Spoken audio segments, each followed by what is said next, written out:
The fear of getting a tan has gone too far. Dermatologists with the sunscreen and cosmetic industries are trying to scare us away from the sun. The sun has become our enemy in the eyes of the pharmaceutical companies. We have been told for so many years now that the sun is bad, that getting skin cancer is what's going to happen if you get into the sun. And I really think if you look out your window and you look at nature and the greens and the flowers and everything that comes from nature, you realize really quickly that everything that we see is flourishing due to the sun. And we have been kind of like not wanting to be exposed to the sun for really too many years. Probably one of the most important nutrient hormones that humans need is, in fact, coming from the sun for free. But you have to take advantage of it. And it doesn't mean to go out and bake in the sun. Humans have always depended on the sun for their vitamin D requirement. And it's over the past 40 years that it's been suggested that you should never be exposed to direct sunlight. That is one of the major causes of the vitamin D deficiency pandemic. Doctors have observed that where there's less sun, there's more cancer, flu, and even autism. For instance, there's more of these diseases in winter, which has less sunlight.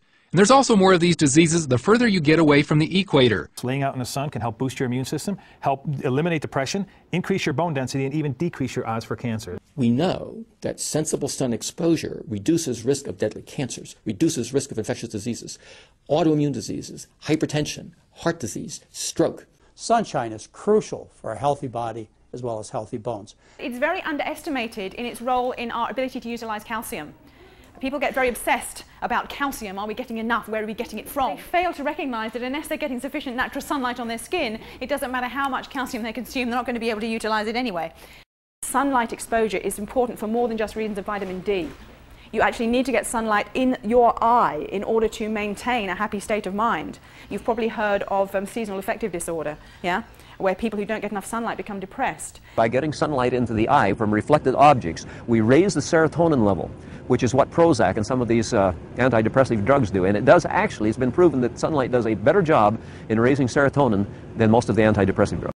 זה מעורר את העיניים בשמש. אנחנו מאוד בעד להסתגל לשמש, לכן אני מאוד נגד משקפי שמש. You want to avoid the use of sunglasses. If you wear glasses, pretty much any type of glass will filter out many of the beneficial wavelengths that are in sunlight. There's at least 1,500 wavelengths that you need to nourish the retina, and if you're not getting those wavelengths, your eye health will be challenged.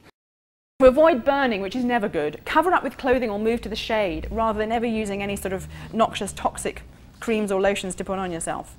There was a strong recommendation from the medical community to use sunscreen regularly, but it was actually increasing the risk of cancer. What sunscreens have done to us is they have been blocking out the UVB rays, which are the rays that make vitamin D. Statistics show skin cancer rates and deaths have actually risen since the sunscreen campaigns began 30 years ago. Apparently, it's the other way around. Your sunscreen might burn you. Sunscreen bottles do say that contents are flammable, but companies are now saying that also applies until it's fully dried on your skin. For many years, those people who understand sunscreens, be it natural or mainstream, know that the great amount of them create cancers. Sunscreens they're composed of sometimes dozens of chemicals, carcinogens. You absorb most of that stuff. These chemicals are highly absorbable. They enter the bloodstream, and where do they go? They go to the liver, and then the liver has to break them down. But that overtaxes the liver. You may go into that producing a lot of intrahepatic gallstones, and some of them accumulate in the tissues, in the connective tissues. And if they happen to be in the skin area, under the skin, and they saturate there, you may develop skin cancer because you took the sunscreen. Typically, if your body is in the sun too long, it will start burning. You would want to get out of it. Whereas if you put suntan lotion on, you don't get that signal. Burning can increase the rate of melanoma slightly, but otherwise no. Melanoma goes down with regular sunlight exposure. People that work outdoors regularly have 1/3 fewer melanomas than people that work inside. Black Americans have more skin cancer than white people. Many people have skin cancers in areas that are never even exposed to the sun. That's true. The sun actually prevents skin cancer. In fact, sun has now been known to be used to help cure skin cancer.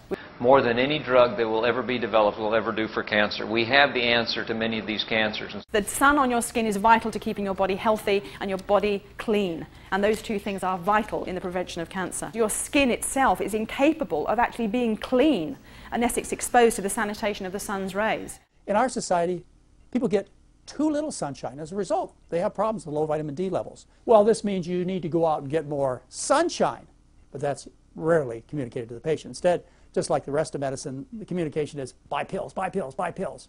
Well, it's not the right answer. Taking vitamin D pills cause nutritional imbalances. They're associated with an increased risk of pancreatic cancer and prostate cancer. Raises your bad cholesterol. Increases the chance of kidney stones and other kidney and autoimmune problems. It's a hormone, a steroid hormone produced in a lab. These hormones, when you swallow them, build up in the fatty tissues of the body, and they can lead to calcification, which subsequently leads to heart failure and kidney failure and all kinds of other problems. The vitamin D sham is finally coming out of the closet. This is a sales process more than scientifically validated data. What we're doing is in medical blood tests looking for a synthetic form of vitamin D, and what occurs then when you do not have enough of the synthetic form of vitamin D, they tell you you have a deficiency.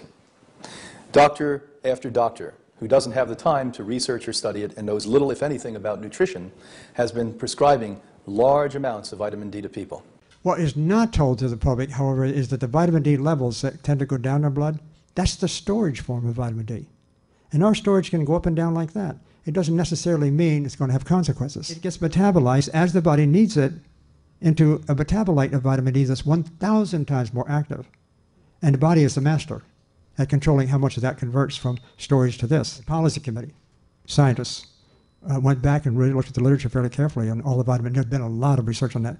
They just concluded, made a conclusion that's basically supporting what I just said. It's really angered, I should say, a lot of people in this country who are selling vitamin D supplements. This is just another ploy by the pharmaceutical/supplement industry to market a product that they make substantial amounts of funds on. The single best way, undisputed, no expert will disagree with this, is to make sure, at least no knowledgeable expert will disagree, is to make sure that you are exposing an appropriate amount of your skin in a safe manner to sunshine, because the ultraviolet B radiation shining on your skin will convert the cholesterol that's in your skin into a vitamin D3, which is then metabolized by your body to the active form. And it does it in a way that is just about perfect. That form of vitamin D manifests and create something in the body, everything from D25 to D3 to D2, which symbiotically work together to make the body have what it needs. It's unique. But unfortunately, this is a mimic, and it doesn't do the real thing. So there are people who are consuming the tablets, drinking the milk fortified with vitamin D, and just sell you anything. But yeah, vitamin D people, get out of here with that stuff. Go get you some sunlight. I love you. And Sonny, thank you for the truth you've let me see.